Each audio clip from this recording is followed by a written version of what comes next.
నేను censor board మెంబర్గా ఒక 2 సంవత్సరాలు పనిచేశాను. ఈ అవకాశం భలే గమ్మత్తుగా వచ్చింది నా దగ్గర. సమాజంలో ఉన్న వివిధ రంగాల్లో ఉన్న వ్యక్తులకి రిప్రజెంటేషన్ కింద మెంబర్స్ని నామినేట్ చేస్తారు. సాధారణంగా అది 2 సంవత్సరాల పాటు ఆ నామినేటెడ్ పదవి ఉంటుంది. అయితే ఈ ప్రాసెస్ ఎలా ఉంటుందంటే, ఆ స్క్రీనింగ్ జరుగుతున్నంతసేపు 4 నామినేటెడ్ మెంబర్స్ ఒక గవర్నమెంట్ ఎగ్జిక్యూటివ్ చూస్తారు స్క్రీనింగ్. ఈ క్రమంలో ప్రతి ఒక్కళ్ళకి ఒక వైట్ ప్యాడ్, ఒక టేబుల్ ల్యాంప్ అండ్ సినిమా మొత్తం కూడా టైం స్టాంప్తో ఉంటుంది.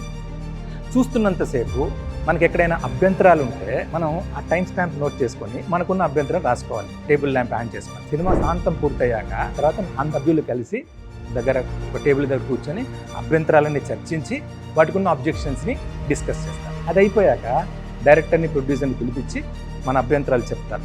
వాళ్ళ అంగీకారం నిరాకరణను బట్టి యూ కానీ యూఏ కానీ ఏ అనే సర్టిఫికెట్స్ ఇచ్చి ఫార్మాలిటీస్ పూర్తి చేస్తారు. ఎలాంటి అంగీకారం దొరకకపోతే దాన్ని నెక్స్ట్ లెవెల్కి స్క్రీనింగ్ కమిటీకి రెఫర్ చేస్తారు.